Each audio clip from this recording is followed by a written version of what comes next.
Trevijaner, marioneta del poder, disidencia controlada, indigna, tú más. No, hombre, no. No hay que pelearse. Los dos se la ponéis igual de dura al sistema. Tanto abstencionarios como votantes. Venga, con Dios.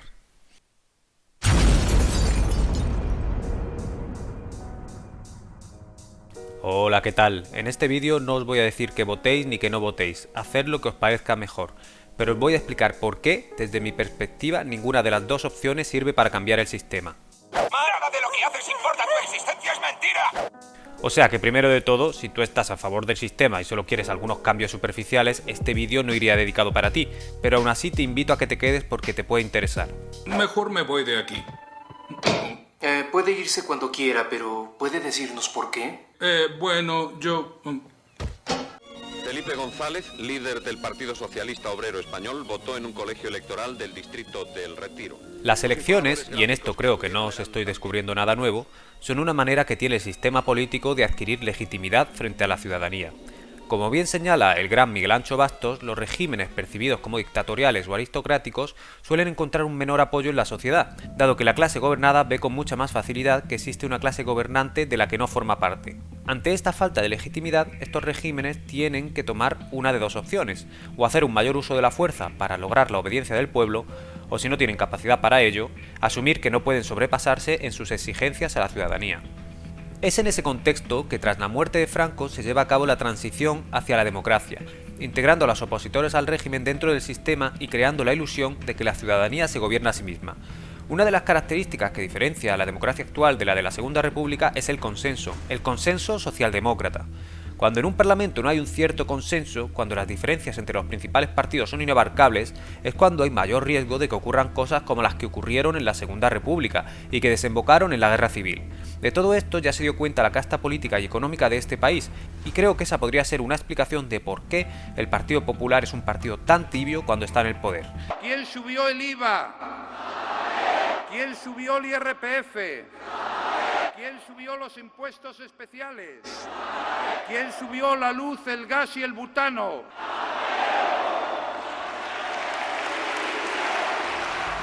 Muchos le pedimos a Mariano Rajoy en 2011 que hiciera uso de su mayoría absoluta en el Congreso de los Diputados para liberalizar firmemente la economía, recortar en los chiringuitos socialistas y liberalizar el mercado laboral para permitir que el país saliera rápidamente de la crisis económica y de deuda pública en la que estaba metido. Pero Rajoy no hizo prácticamente nada de aquello para lo que se le había votado. No solo no recortó, sino que aprobó la mayor subida de impuestos de toda la democracia. Durante mucho tiempo pensé que se trataba de un hombre falto del coraje necesario para tomar las medidas oportunas, pero con el paso de los años y con la experiencia de ver cómo el Partido Popular siempre que llega al poder hace gala de su soberana tibieza, he llegado a la conclusión de que no tengo ni idea de las presiones a las que tiene que hacer frente un gobernante, presiones de un establishment que puede alzar o quitar políticos según le sea necesario. Ante semejante marco, ¿quién puede tener la combinación suficiente de valentía, ingenuidad y honradez como para oponerse de frente al consenso socialdemócrata, a ese capitalismo de amiguetes?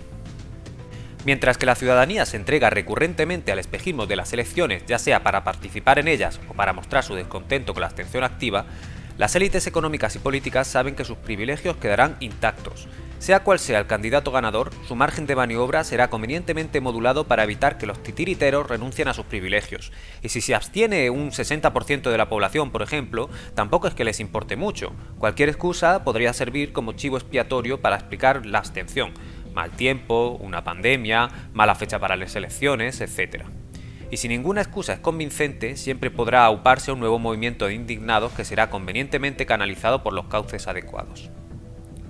Si fuera cierto todo esto, que al fin y al cabo no deja de ser una hipótesis, ¿qué puede hacer entonces el ciudadano de a pie para cambiar el sistema? Puede optar, por ejemplo, por ir a la revolución, la lucha armada o cualquier otra forma de violencia. La lucha armada es el único camino para la liberación. Lo que puedo responder es que, por lo menos en las condiciones de nuestro país, no había otro camino. Pero esta me parece una opción si cabe peor que la de votar o la de directamente no hacer nada. Primero, porque uno puede saber cómo empezar un conflicto, pero nunca sabe cómo va a acabar. Se me ocurren muchas variables que pueden tirar al traste la idea revolucionaria. Te puedes poner a la opinión pública en contra. ¿De qué forma vas a poder convencer a la sociedad de que tu modelo de Estado es el mejor si te dedicas a asesinar o agredir a la gente? No parece la mejor tarjeta de presentación. Además, las revoluciones devoran a sus hijos. El ideal de una sociedad justa puede ser suficiente como para justificar las mayores atrocidades. En un contexto de conflicto civil, la opción moderada deja de ser aceptable al pasar a considerarse como sospechosa de ser contrarrevolucionaria. Recordemos a los girondinos y cómo acabaron masacrados por sus antiguos aliados, los jacobinos de Robespierre, y cómo lo que empezó como una lucha por los derechos inalienables del hombre acabó como un reinado del terror. Creo que tampoco hace falta recordar cómo acabó el mismo Robespierre. Otro punto a tener en cuenta es que los métodos y la ideología de una revolución evolucionan libremente en el mismo momento en que ésta comienza a desarrollarse.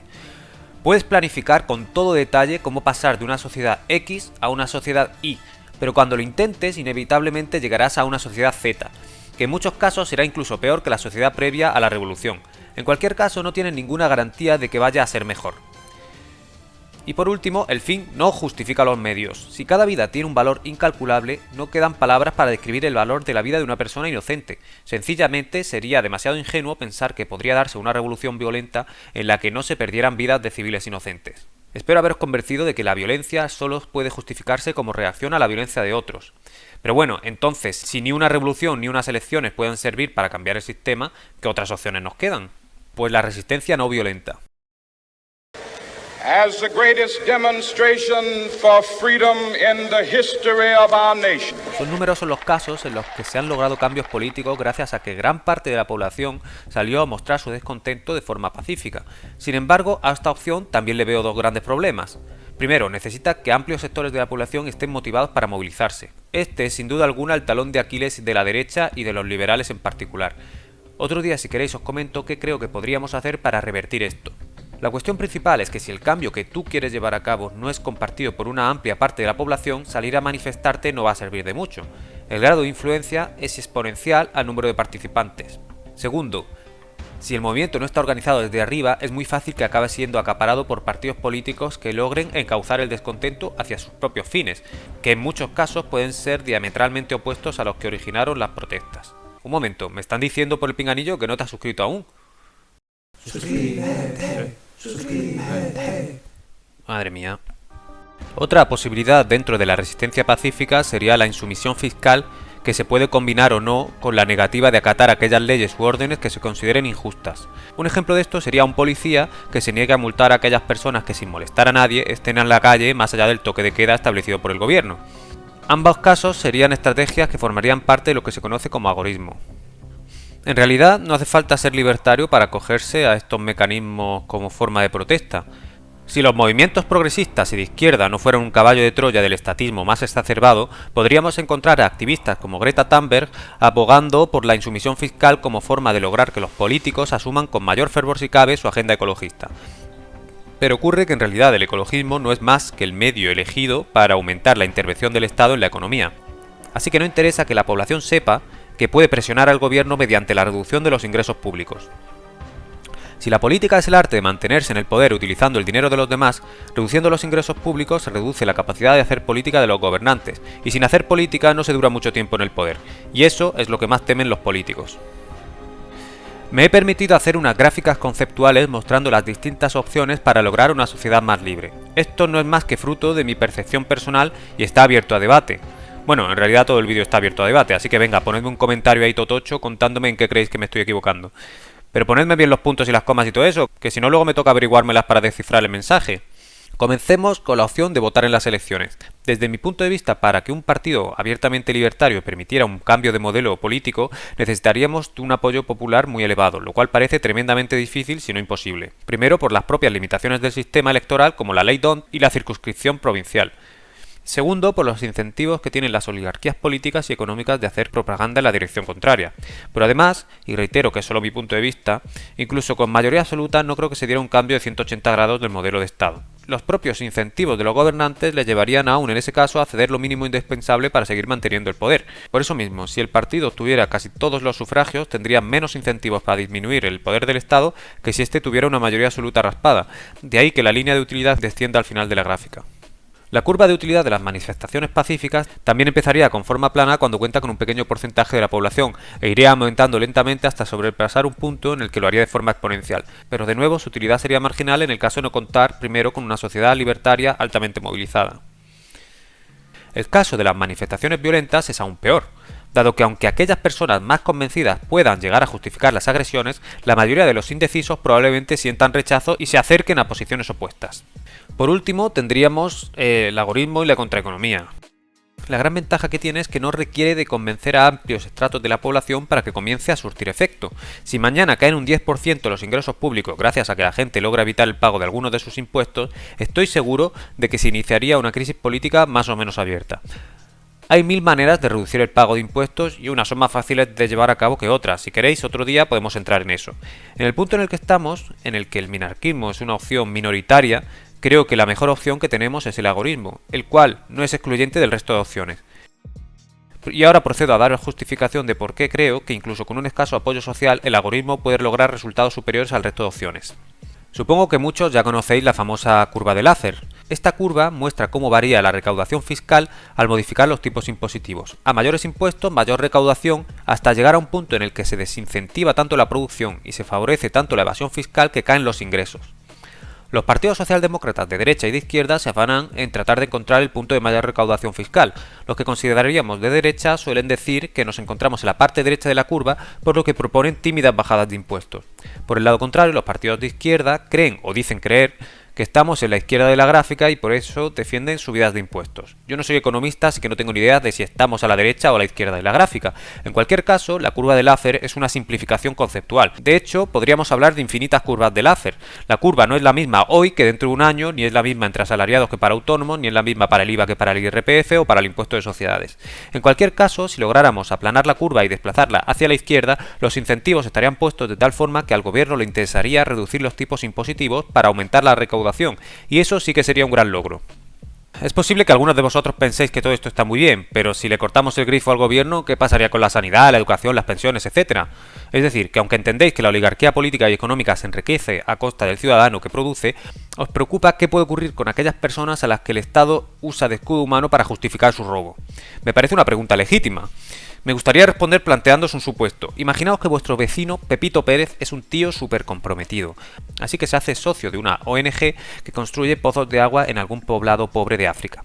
Todos los meses paga su contribución religiosamente, hasta que un día sale un escándalo en la prensa y se entera de que esta ONG se queda con casi todo el dinero de las donaciones y apenas se ha construido una décima parte de los pozos que se comprometió a hacer.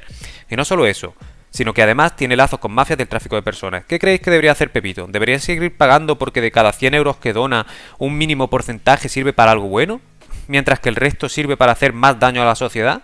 Yo creo que en este caso todos veríamos absurdo que siga pagando. ¿Por qué cuando se trata de financiar al Estado no lo vemos igual? Si el Estado roba, crea redes clientelares, establece trabas absurdas para emprender, crea leyes anticonstitucionales como la Ley Integral de Violencia de Género, nos prohíbe acceder a una vivienda a precios de mercado, crea odio entre los ciudadanos, financia guerras, etc., ¿por qué tendría que ser inmoral dejar de pagarle? En segundo lugar, soy de la opinión de que todas las cosas buenas que se le atribuyen al Estado serían perfectamente realizables desde el mercado y con mejores resultados. Este punto sería demasiado largo para desarrollarlo aquí, además de que ya lo han hecho numerosas personas más capacitadas que yo, como Juan Ramón Rayo, por ejemplo, en su libro Una revolución liberal para España. No quiero que me malinterpretéis, yo no voy a considerar indigno ni nada similar a aquel que vote, ni aquel que practique la abstención activa, ni aquel que no desee dejar de sufragar a un Estado elefantiásico e ineficiente. Además, entiendo que no es fácil oponerse a la maquinaria estatal. Yo mismo suelo dejarme pisotear por el Estado prácticamente igual que cualquiera de vosotros, quizá con algunos pequeños matices que podría comentar en otro vídeo. No tengo interés alguno en mirar por encima del hombro a aquel que actúe de forma distinta. Mi único objetivo con este vídeo es compartir un enfoque distinto sobre cómo provocar cambios positivos en la sociedad. Lo que sí tengo claro es que no tiene por qué haber una sola respuesta correcta y de hecho lo más útil seguramente sea atacar al Estado desde posiciones diferentes que no tienen por qué ser incompatibles entre sí. O a lo mejor todo este vídeo es una paja mental. Decidme qué pensáis. Un abrazo.